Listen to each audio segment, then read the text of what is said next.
Class 11 প্রথম semester. তোমাদের প্রথম অধ্যায়ের আলোচনা শেষ। প্রথম অধ্যায়ের আলোচনা শেষ হওয়ার পরেই এই অধ্যায় থেকে ইম্পর্ট্যান্ট কিছু কোশ্চেন দেব বলেছিলাম, সেই বিষয়টা আমরা আজকে আলোচনা করছি। মানে কোশ্চেনের অ্যান্সারগুলো তোমাদের দিয়ে দিচ্ছি এবং তার সঙ্গে কোশ্চেনটাও দিয়ে দিচ্ছি। এবং এই অধ্যায় থেকে যত রকমের কোশ্চেন হয়, মানে সিম্পল এমসিকিউ কোশ্চেন, সেই কোশ্চেনের পিডিএফটা কিন্তু তোমরা এই আলোচনার ডেসক্রিপশানে পেয়ে যাবে বা প্রথম কমেন্টেও পেয়ে যেতে পারো। ঠিক আছে, এইখান থেকে তোমরা সেই পিডিএফটা ডাউনলোড করে নেবে। পিডিএফে পাসওয়ার্ড দেওয়া আছে, সেই পাসওয়ার্ডটি পাবে এই প্রথম অধ্যায়ের যে আলোচনাগুলো হয়েছে সেই আলোচনার ভিডিওতে পাসওয়ার্ড রয়েছে, সেই পাসওয়ার্ড দিয়ে পিডিএফটা ওপেন করবে। ঠিক আছে, আমরা চলে আসি আমাদের আলোচনাতে। তাহলে প্রথম অধ্যায় রাষ্ট্রবিজ্ঞানের প্রকৃতি ও পরিধি, ক্লাস 11 সেমিস্টার 1। এখান থেকে আমরা কোশ্চেন আলোচনা করব, ইম্পর্টেন্ট কিছু কোশ্চেন। এখানে শুধু আমরা কোশ্চেন এবং তার অ্যান্সারটা কি সেটাই কিন্তু আলোচনা করছি, মানে পুরো কোশ্চেনগুলো পড়ছি না। মানে চারটি যে অপশান রয়েছে অপশানগুলো পড়ছি না, অপশান পড়লে কি হবে, আলোচনা দীর্ঘায়িত হবে। ঠিক আছে, তাহলে প্রথম কোশ্চেন কি রয়েছে? কাকে নবজাগরণের শিশু বলা হয়? ম্যাকিয়াভেলিকে নবজাগরণের শিশু বলা হয়। গ্রিক শব্দ পোলিস এর অর্থ কি? গ্রিক শব্দ পোলিসের অর্থ হচ্ছে নগর রাষ্ট্র। 3 নম্বর কোশ্চেন, রাষ্ট্রবিজ্ঞান হলো একটি প্রগতিশীল বিজ্ঞান, এ কথা বলেছেন কে? এ কথা বলেছেন লর্ড ব্রাইস। রাষ্ট্রবিজ্ঞানে অরাষ্ট্রকেন্দ্রিক আলোচনার একজন অন্যতম ব্যাখ্যাকার হলেন। দেখবে এখানে অপশানগুলো যেগুলো দেওয়া আছে সেগুলো দেখবে এবং কোশ্চেনটা ভালো করে দেখবে। অরাষ্ট্রকেন্দ্রিক, ঠিক আছে, তাহলে ডেভিড স্টোন অরাষ্ট্রকেন্দ্রিক রাষ্ট্রবিজ্ঞানের একজন প্রবক্তা। 5 কোশ্চেন, সাধারণ ইচ্ছা এ ধারণাটি উপস্থাপিত করেছিলেন কে? রুসো। 6 দাগ, দ্য 6 বুক অফ কমনওয়েলথ গ্রন্থটির রচয়িতা হলেন কে? বোদা। রাষ্ট্রবিজ্ঞানের শুরু ও শেষ রাষ্ট্রকে নিয়ে এ কথা বলেছেন কে? এ কথা বলেছেন গার্নার। অর্থশাস্ত্র এর রচয়িতা হলেন কে? ক্ষয় দাগের অপশান কৌটিল্য বা অনেক সময় চাণক্য অপশানে থাকতে পারে। 9 দাগের কোশ্চেন, ম্যাকিয়াভেলি রাষ্ট্রবিজ্ঞানকে কিসের প্রভাব থেকে মুক্ত করেছিলেন? ক্ষয় দাগের অপশানটি হবে ধর্ম নীতিশাস্ত্রের প্রভাব থেকে। 10 দাগ, সর্বাধিক সংখ্যক মানুষের সর্বাধিক পরিমাণ হিতসাধন তত্ত্বটির প্রচার করেছিলেন কে? ক্ষয় দাগের অপশান বেনথাম। 11 দাগে, একজন জার্মান ভাববাদী রাষ্ট্রচিন্তাবিদের নাম লেখো। ভাববাদী কিন্তু জার্মানি, এটা হবে হেগেল। আচরণবাদের উদ্ভব হয় কখন? 20 শতকে বা বিংশ শতকে। 13 দাগের question, the process of government গ্রন্থটির রচয়িতা কে? কয় দাগের অপশান আর্থার বেন্ডলি। 14 দাগ, আচরণবাদের বৌদ্ধিক ধর্মপিতা কাকে বলা হয়? ঘয় দাগের অপশান চার্লস মেরিয়ামকে। 15, সিস্টেমেটিক পলিটিক্স গ্রন্থটির রচয়িতা কে? ক্ষয় দাগের অপশান চার্লস মেরিয়াম।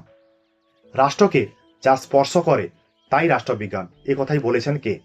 ক্ষয় দাগের অপশান অ্যান্সার হবে রাফেল। হিতবাদী তত্ত্বের মূল প্রবক্তা কে? হিতবাদী তত্ত্বের মূল প্রবক্তা জেরেমি বেনথাম। আচরণবাদকে সংস্কার হিসাবে কে অভিহিত করেছেন? আচরণবাদকে সংস্কার হিসাবে অভিহিত করেছেন ডেভিড স্টোন। 19 দাগ, মডার্ন পলিটিক্স অ্যান্ড গভর্নমেন্ট গ্রন্থটির রচয়িতার নাম কি? কয় দাগের অপশান অ্যালান বল। 20 দাগ, প্যারিসে কত খ্রিস্টাব্দে আন্তর্জাতিক রাষ্ট্রবিজ্ঞান সম্মেলন অনুষ্ঠিত হয়েছিল? ক্ষয় দাগের অপশান 1948 খ্রিস্টাব্দে। এরপরে রয়েছে শূন্যস্থান পূরণ করো। 21 দাগ, পলিটিক্স শব্দটির উদ্ভব শূন্যস্থান শব্দ থেকে হয়েছে, এটা হবে গ্রিক শব্দ থেকে। এগুলো কিন্তু অপশান দেওয়া থাকবে ABCD করে অপশান দেওয়া থাকবে, সেই অপশানে মানে সেই ওয়েমারে তোমাদের অপশানে গোল করতে হবে। 22 দাগ, অ্যারিস্টটল একজন শূন্যস্থান দার্শনিক, গ্রিস দেশের দার্শনিক। 23, মধ্যযুগীয় রাষ্ট্রচিন্তাকে রাষ্ট্রবিজ্ঞানের শূন্যস্থান যুগ বলা হয়, অন্ধকারময় যুগ বলা হয়। 24, উদারনীতিবাদের জনক বলা হয় শূন্যস্থান কে?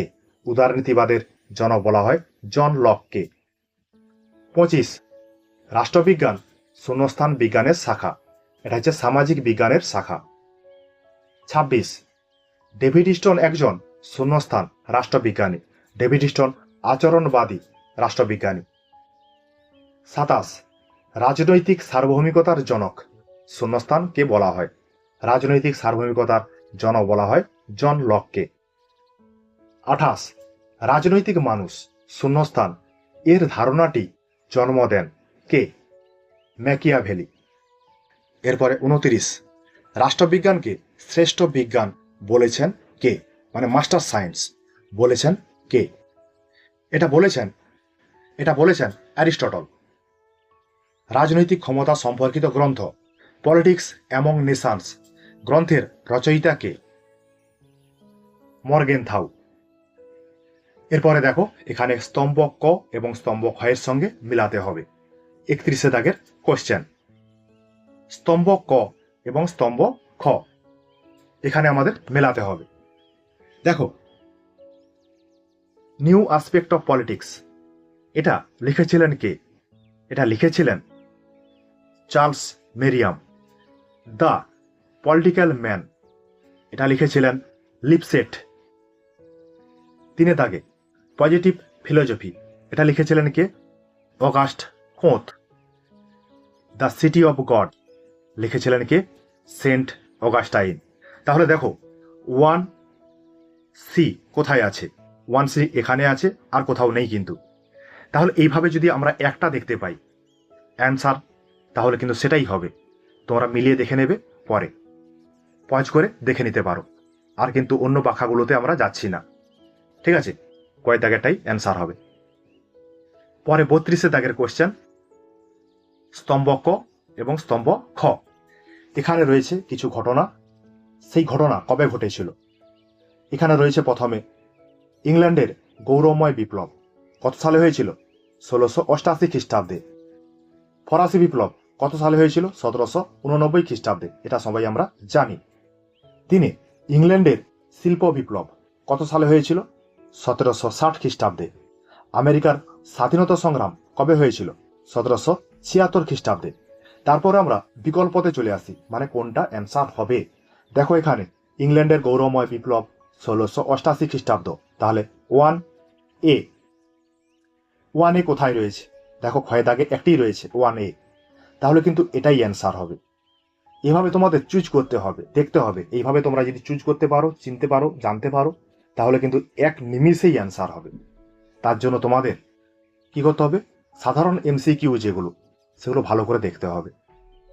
তারপরে রয়েছে 33 দাগে ঘটনাগুলি ক্রম অনুসারে সাজাতে হবে, মানে কোন তত্ত্বটা কবে গড়ে উঠেছে সাল অনুযায়ী আমাদের চিন্তা ভাবনা করতে হবে। কিন্তু এখানে তো সাল নেই, কিভাবে আমরা করব? দেখো, আমরা এই যে অধ্যায়টা আলোচনা করেছিলাম, সেই অধ্যায় আলোচনা করার সময় আমরা উদারনীতিবাদের কথা আলোচনা করেছিলাম। প্রথমেই কিন্তু বলেছিলাম উদারনীতিবাদ। উদারনীতিবাদকে আলোচনা করার জন্য এসেছিল মার্ক্সবাদ, ঠিক আছে? উদারনীতিবাদ এটাই কিন্তু প্রথম উৎপত্তি হয়েছিল। উদারনীতিবাদের পরে উদারনীতিবাদের অংশ হিসাবে উৎপত্তি হয়েছিল ভাববাদ। উদারনীতিবাদকে কাউন্টার করার জন্য গড়ে উঠেছিল মার্ক্সবাদ। তারপরে মার্ক্সবাদ গড়ে ওঠার পর গড়ে উঠেছিল আচরণবাদ, ঠিক আছে? এইভাবে আমরা কিন্তু সাজাবো। তাহলে দেখো এখানে যেটার অ্যান্সার হবে গয়ের দাগেরটা, উদারবাদ প্রথমে গড়ে উঠেছিল, তারপর ভাববাদ, তারপর মার্ক্সবাদ, তারপর হচ্ছে আচরণবাদ। এভাবে সাজাতে হবে, মানে কোনটা সিকোয়েন্স অনুযায়ী সাজাতে হবে, কোনটা কার পরে হবে। এরপরে চলে আসি আমরা 34 দাগে। 34 দাগেও কিন্তু একই রকম আছে, সঠিক ক্রম অনুসারে গ্রন্থগুলির তালিকা নির্বাচন করতে বলছে। এখানে তাহলে প্রথম যে গ্রন্থটি গড়ে উঠেছিল, লেখা হয়েছিল, সেই গ্রন্থটা আমাদের দেখতে হবে। কোন গ্রন্থটা? এখানে দেখবে যে গ্রন্থগুলো লেখা আছে তার মধ্যে পুরানো গ্রন্থ কোনটা। দ্য প্রিন্স প্রথম গড়ে উঠেছিল 1513 খ্রিস্টাব্দে। তারপরে লেভিয়াথান লেখা হয়েছিল, কে লিখেছিল? Thomas Hobbes. তারপরে গড়ে উঠেছিল two treatises of government, John Locke লিখেছিলেন। তারপরে রয়েছে এ থিওরি অফ জাস্টিস। এইভাবে সাজালে আমরা কিন্তু প্রথমেই দেখতে পাবো দ্য প্রিন্স গ্রন্থটি প্রথম। দেখো কোথায় আছে, এইখানে আছে। তারপরে লেভিয়াথান, তারপরে two treatises of government, social contract, তারপরে রয়েছে থিওরি অফ জাস্টিস। ঠিক আছে, তাহলে ঘয়ের দাগেরটাই অ্যান্সার হবে। পরে রয়েছে 35-এর দাগ, সঠিক ভুল নির্ণয় করতে বলছে। রাষ্ট্রবিজ্ঞান পাঠে প্রয়োজনীয়তা কি, মানে কি জন্য আমরা রাষ্ট্রবিজ্ঞান পড়ব। এখানে কয়েকটি কারণ দেওয়া আছে। একে আছে রাষ্ট্রের বর্তমান জানতে পারি না, এটা তো অবশ্যই ভুল হবে। 2 আছে রাষ্ট্রের অতীত জানতে পারি, ঠিক। 3 আছে রাষ্ট্রের বর্তমান জানতে পারি, ঠিক। 4 আছে রাষ্ট্রের ভবিষ্যতের গতি প্রকৃতি সম্পর্কে আমরা জানতে পারি, এটাও ঠিক। তাহলে এখানে 1 বাদ দিয়ে বাকিগুলো সব ঠিক আছে। তাহলে দেখো কোন অপশানটা হতে পারে। 2, 3, 4 ঠিক। দেখো কয় দাগেরটা আছে, 2, 3, 4 ঠিক, 1 ভুল। তাহলে গয় দাগেরটাই অ্যান্সার। এরপর 36-এর দাগেও একটি রয়েছে একই রকম ভাবে, কয়েকজন মার্ক্সবাদী তাত্ত্বিকের নাম লিখতে বলা আছে। এখানে দেখো লেনিন, গ্রামসি, এখানে আছে আলথুসার ও পুলানজাস, 3 আছে মাও জেদং, 4 আছে জন স্টুয়ার্ট মিল। জন স্টুয়ার্ট মিল কোনোভাবেই মার্ক্সবাদী তাত্ত্বিক নন। তাহলে 4-এরটা ভুল। কোথায় আছে দেখো কয়েকটা, 1, 2, 3 ঠিক, কেবল 4 ভুল। তাহলে কয়টাই অ্যান্সার হবে। 37, নিচের বিবৃতিগুলির মধ্যে সম্পর্ক নির্ণয় করো। বিবৃতি এ, গ্রিক দার্শনিক অ্যারিস্টটলকে প্রথম রাষ্ট্রবিজ্ঞানী বলা হয়। কারণে বলা আছে অ্যারিস্টটল তৎকালীন গ্রিসে 158টি নগরাষ্ট্রের সাংবিধানিক ইতিহাস বিশ্লেষণ করে রাষ্ট্রচিন্তার এক নতুন দিগন্ত সূচনা করেছিলেন। তাহলে এখানে বিবৃতি এ এবং কারণ আর দুটোই কিন্তু ঠিক। যদি ঠিক হয় তাহলে এখানে অ্যান্সার কি হবে, বিকল্প থেকে আমাদের অ্যান্সারগুলো খুঁজে নিতে হবে। ক অ্যান্সার হবে এ ও আর উভয়ই ঠিক এবং এটা বি হবে। বি হলো এর সঠিক ব্যাখ্যা।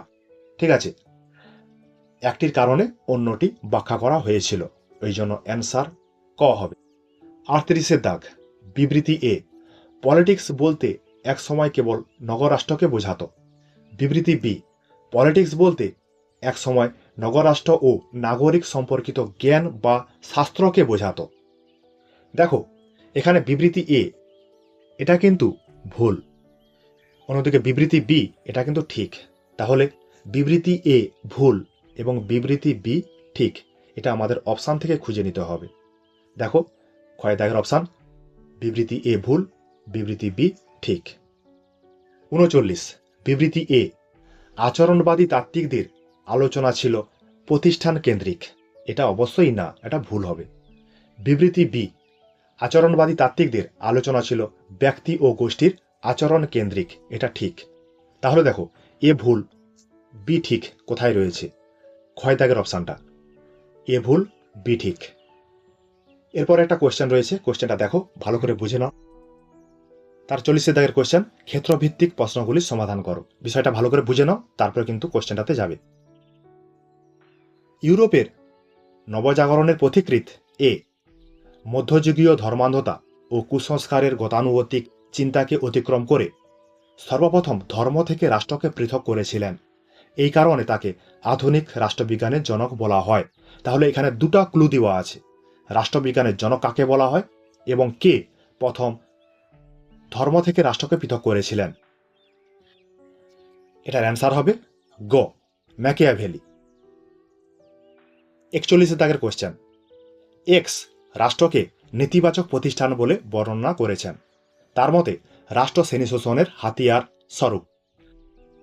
পুঁজিপতি ধনী মালিক শ্রেণীর নিজেদের শ্রেণী স্বার্থ রক্ষার কাজে রাষ্ট্রকে ব্যবহার করে। তিনি আরও বলেন, একটা পর্যায়ের পর শ্রেণী বৈষম্যের অবসান ঘটবে, ফলে রাষ্ট্রের আর প্রয়োজনীয়তা থাকবে না এবং রাষ্ট্র এবার থেকে ঝরে পড়বে। এখানে এক্স ব্যক্তিটা হলেন। তাহলে দেখো রাষ্ট্রকে নেতিবাচক প্রতিষ্ঠান বলে বর্ণনা করেছেন এবং শ্রেণী শোষণের হাতিয়ার বলেছেন এবং এখানে পুঁজিবাদী মালিক শ্রেণীর কথা বলেছেন। এটা কে বলেছেন, এটা বলেছেন গয় দাগের অপশান, কার্ল মার্কস। ঠিক আছে, তোমাদের তাহলে 41টি কোশ্চেন, ইম্পর্টেন্ট কোশ্চেন দিলাম, তোমরা পড়বে, দেখবে, বন্ধু বান্ধবদের সঙ্গে আলোচনাগুলো শেয়ার করবে।